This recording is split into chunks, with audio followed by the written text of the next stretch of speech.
What up, dude? So yeah, about to ask Arnil like,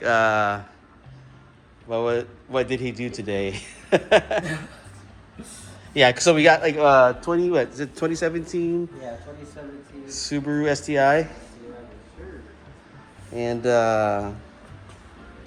pretty much had Arnil install this intake for that turbo inlet.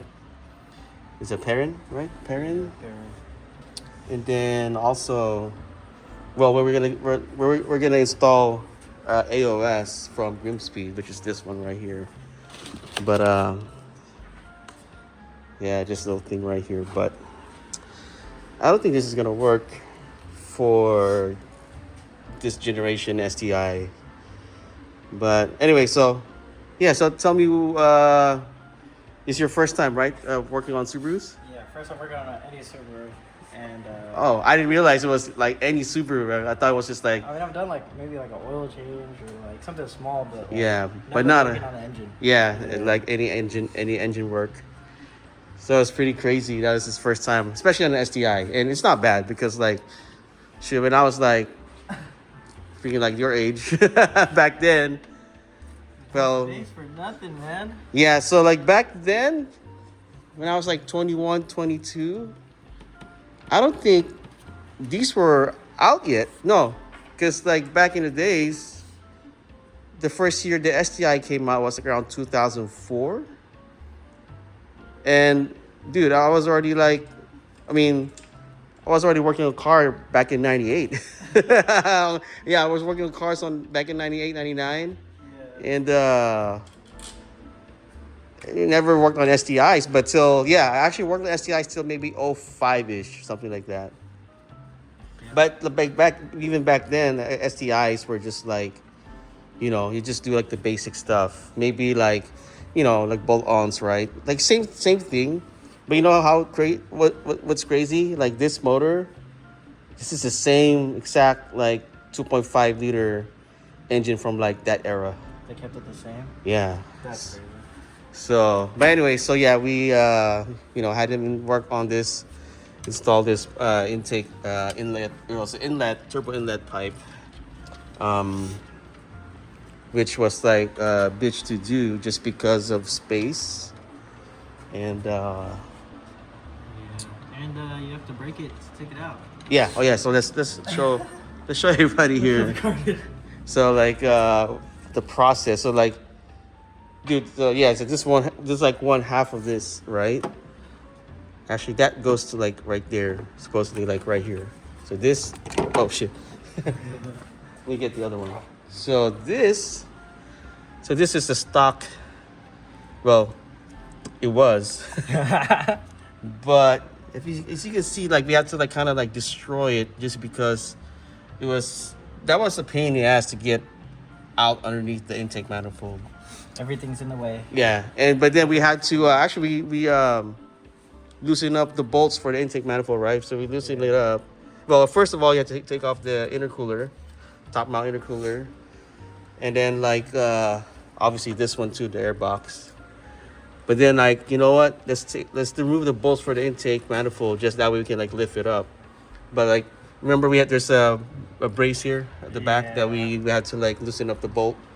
That way we can access like the other small bolt for this manifold. Like there's like small bolts here, guys, like 10 mil bolts that you have to access. And then on this side right here, like, I don't know if you can see freaking camera, but yeah, anyways, like it was a pain in the ass.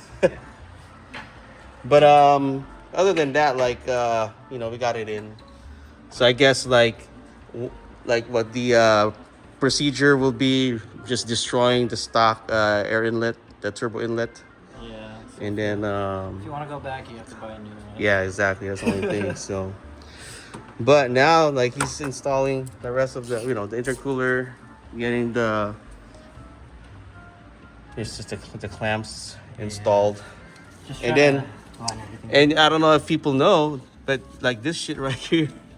So I didn't know, like you didn't even know about this, Arnil. Like so this thing is a pipe it's like they call it like a sound tube or something. So you can hear engine noises, like, you know, you can pretty much from the inside of the car. So like it's weird, you know, like inside, like behind the probably the glove box or the dashboard, there's like a little tube that goes pretty much like through the firewall right here, and it goes through here, and yeah, it goes to the intake, and all it is just like so you can hear the turbo spool. That's crazy, dude. Like Sign FRS will have this, Subaru BRZs. Oh, like that. Yeah, I don't know. I think our WRX2 will have this, and obviously the STI, this generation. But I'm not too sure if the Foresters, but probably not. But it feels like a high performance Subaru, or like, you know, any like the Sign FRS. I'm not too sure if the GT86 or GR86 will have this type of stuff. But normally what other people will do, there's a kit you can buy to like just delete this, because I mean it looks kind of, obviously it looks hideous. It's like it's extra piping. So the delete kit will have like a little plug that goes right there, and then just like delete. And it takes, if anything, I would tell the customer, hey, you should probably get that. You know, when Make your car louder. yeah, you know what I mean. But main thing, if anything, really just get an intake. You know, you can hear the turbo spool, the whoosh sound, like that's that sound. Yeah. Anyway, here's the bucket right here, Evo 10. I actually just washed it too, so that's why it looks pretty clean.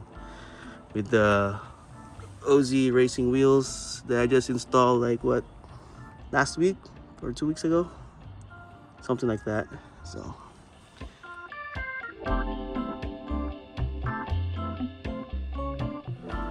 All right, so Arneil just finished the oil change, right? Yeah, just draining it at least. At least drained the oil, and he was just doing an inspection. And I think I actually earlier found some issues with this car. Let me turn off this fan. That way it's not too loud. Anyways, yeah. So if you can go around here, Arneil.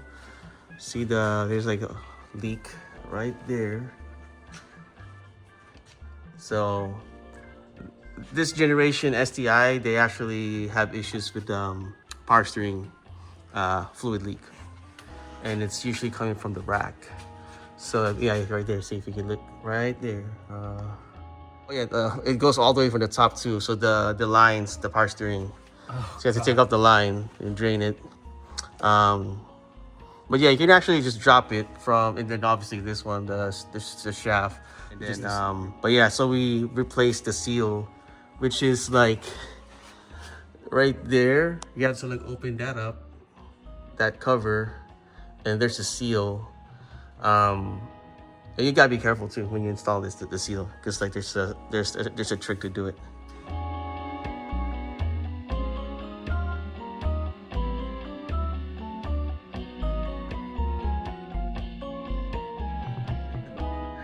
All right, so before people say, "Oh, you're putting the wrong oil," oh yeah, because if you look at the cap, can you get the cap? It says what, 530? 530. Yeah, so on the cap it says 530, but for, you know, STIs, it's always recommended to use 540. It's not gonna hurt it, you know.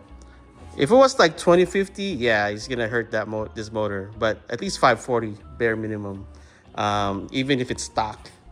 You know, because these motors, they do burn oil, and you know, customer got this used, so God knows like how the previous owner of this car takes care of their cars, you know. So always use like thicker oil, you know.